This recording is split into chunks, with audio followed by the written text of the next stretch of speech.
We begin with some people from the Fang family celebrating and talking about their master finally getting married to his childhood love. The young lord enjoys the moment as well, but watching them from a distance is a sword ninja who wants to join in on the celebration. However, this is only the beginning of the problems, as we see a warrior with a purple glow entering the area and defeating the soldier with ease by stabbing him through the stomach. Things only become worse as the ninja kills the entire village in the middle of their celebration, and we see the young lord dying next to his beloved wife, commenting that they are together even in death. After the warrior leaves the battlefield, we are given a narration that explains the spirit realm and the nether world as polar opposites. The nether demons want to invade the spirit realm, so the magic warriors come together and fight them as a heavenly alliance in the spirit realm itself. We see our hero Lee making his entrance, and his group is led by their commander Sean, who charges at the beasts on her own demon lion. A flurry of attacks follows as our heroes defeat all the beasts in front of them, but then a giant cobra monster appears. That's when Lee unleashes his thunder punch to get rid of the cobra monster. He might have been the hero here, but Shang rebukes him for wasting his spirit energy when they need to store it for an overpowered self-devouring beast. Now, we see a man from the nether forest named Ling trying to tame a wolf that bites him out of spite. Meanwhile, our heroes go to confront the super beast, which is revealed to be a stage 3 threat. There's no time for chatting as the team begins their battle, and Lee unleashes his thunder powers again. The beast survives the attack, so Shang calls upon the dragon gods to unleash an ultimate dragon blast that will help her defeat the beast. The rest of the team use their moves to keep the beast distracted, but Lee's friend named Yu gets attacked by the beast's skull demons in the middle of the draw. In a flashback, we see Lee forging a spirit weapon, although his babe friend Ling doesn't understand what he's trying to do.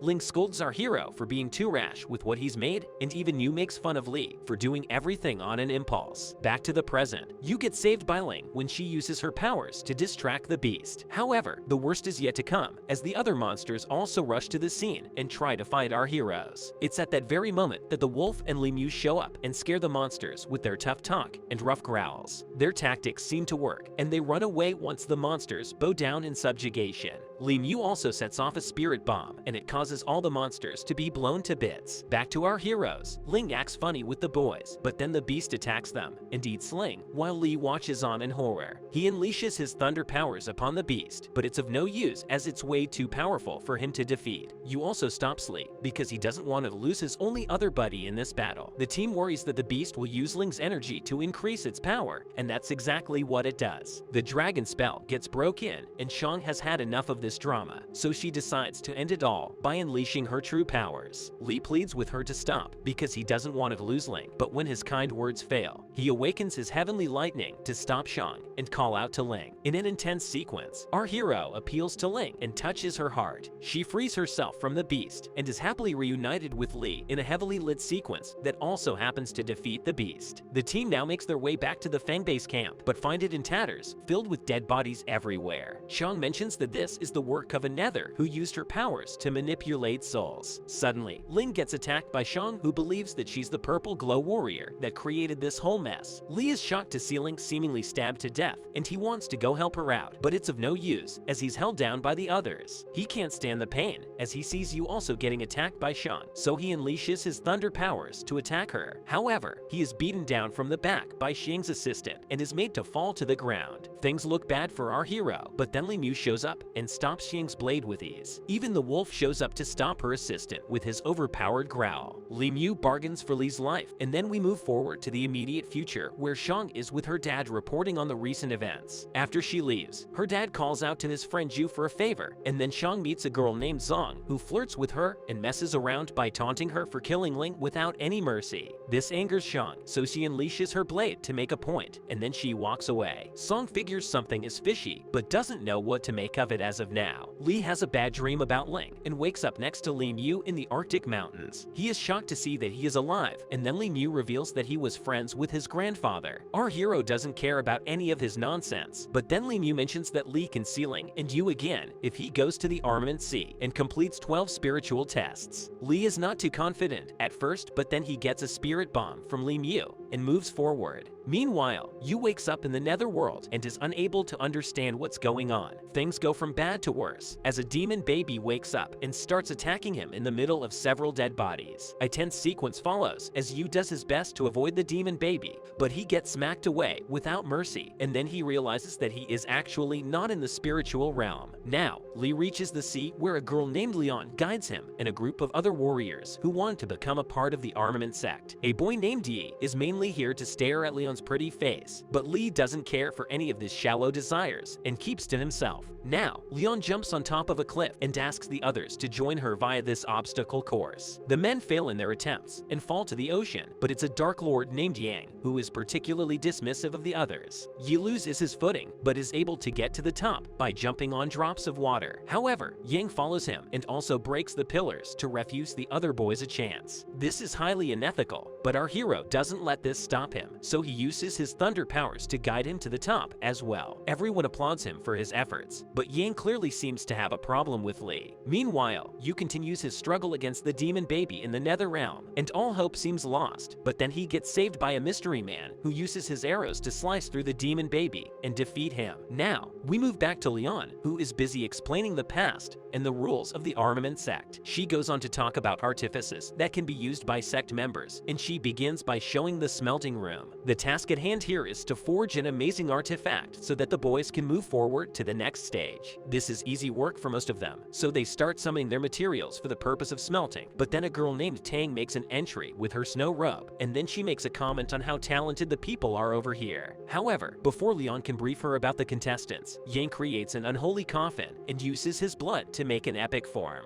This impresses Tang, but she doesn't seem to like Lee, who is making a very simple artifact. The boys might be good with their spells, but Tang uses her skills of seduction to make them falter in their roles, while Leon watches from the side in embarrassment. Even Yang is shown to be a victim of her skills, but Yi doesn't seem to be charmed by the wily vixen because Leon has already stolen his heart. Lee also remains focused, so Tang tries to touch him with her curves, hoping to catch him slipping. However, this backfires on her as his spell tears off her clothes and she has to cover up fast. Lee is angrily told to leave the sect, but Tang's master Dong shows up and says that she brought this on herself. Once this drama is done, the boys who have passed the round make it forward to the 12 pillars. Yi and Lee both make their introductions, as does Yang, so the elders prepare for an exciting time ahead of them. Lee tries to awaken a pillar with the thump of his hand, but it doesn't seem to do anything of use. Our hero is mocked by Elder Dong, as well as Yang, who goes on to display his powers to such an extent that the spirit pillar wakes up and showcases its beauty. This alerts the King Elder, Master Yang, who arrives to everyone bowing in front of him. He learns about what Yang had done, so he honors him and says that he must be protected by his guards, as he is a future prospect. Lee has a chat with Yi, who explains that he can learn the location of his friends if he meets a lady named Fang in the city area. Our hero does as he's told and goes to meet Fang, but she says that he's not ready to take on the challenges of the netherworld. Later, Song shows up asking for Ling as well, but this time Fang says she's worthy enough to take her advice. As Tang curses Lee for what he did to her, our hero is given a new task of forging a gem, but the material he's given has phosphorus in it. He mocks the men who are trying to test him and throws some phosphorus on them to show his resentment. He even makes the gem by using a covered hand, so Tang tries to test him out some more. It's of no use, as our hero is able to tackle all her problems with ease, and it makes Tang upset, so she complains about him to Leon. However, Ying also notices that Tang is getting close to Lee, and he decides to look into the matter. Now, we see Yu, who is being taken away to a new town by the mystery man who had saved him. He wants to know why he was saved because this person is a nether, but he learns that there is no war between warriors and nether demons here as of now. After looking at the town, Yu sees the general of the area who has a heavenly mark on his neck, suggesting a bigger conspiracy. He wants to know more, so he decides to get to the bottom of this new puzzle. Back at the spiritual realm, Tang uses Lee to cast an ice spell, but she ends up doing a bit too much, and even our hero isn't able to help her out with the spell. This leads to a giant explosion, and as expected, the couple gets into a fierce fight. The argument lasts for a bit, but Lee doesn't have time to waste on a blonde babe, so he walks away and lets Leon deal with Tang. Meanwhile, Yang and his assistant sit down and figure out a way to make life even harder for our hero. At night, Lee looks at the sky and thinks back to what Lee Mew had told him earlier. He decides to use this information to his advantage and goes to a pillar to activate it. This tactic works like a charm, and the pillar starts glowing, which grabs Yang's attention.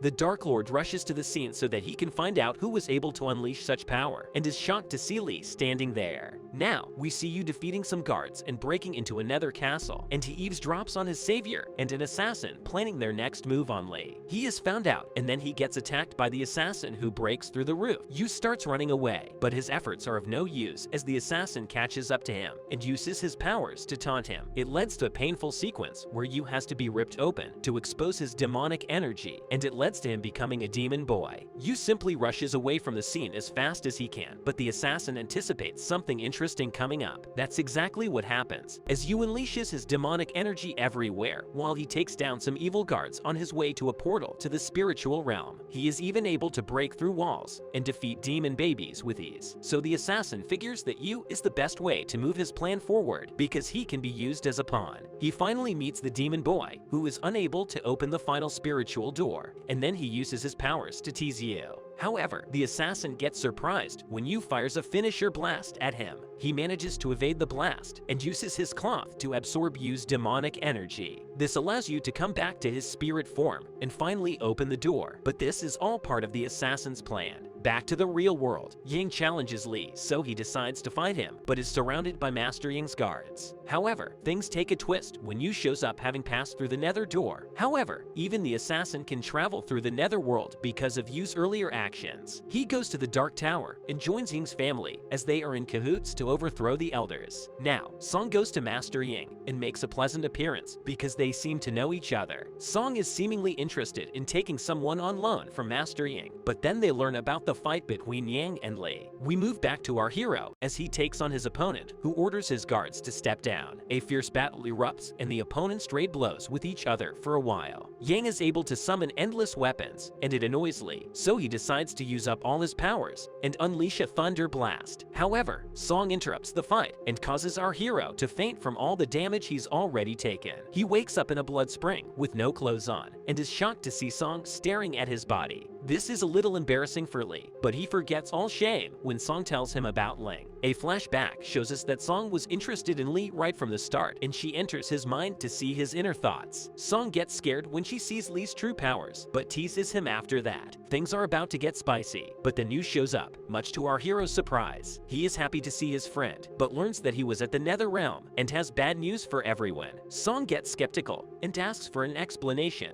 but Yu gets angry and challenges her with his dark energy blast. This is no problem for her as she tackles the blast with a simple blow of her lips. Song goes on to explain that the seal in the spiritual realm needs to be protected at all costs because the nether realm is vulnerable now. Yu gets to work, but then Song is about to kiss Lee out of her flirtatious need for drama. It so happens that Yi and Tang arrive at this very moment, and the blonde babe gets upset upon seeing our hero naked in the water with a new girl. There's no time for frivolous thoughts, as Yang makes a plan with his assistant to take care of the elders. The men realize they need to attack Dong first, and immediately begin their sabotage. Meanwhile, Song goes to Master Sing with Lee, and tells him that he needs to step up and fight the nether demons. As this happens, we see Dong getting attacked and bullied by Yang and his assistant. Song continues by saying the Dark Lord wants to become the next sect master, and it alarms Sing. Yi shows up and unites the other chosen ones, while he thinks back to his own past, where he was ordered to skin animals alive by the leader of the Dark Tower. Now, Ying enters Ting's house where she is chatting with Leon and says that he's here to take her life. What follows is a promotional series of short clips promising us that Season 2 will be even better than Season 1. If you wanted to see it, then like, share, and subscribe right now. See you soon.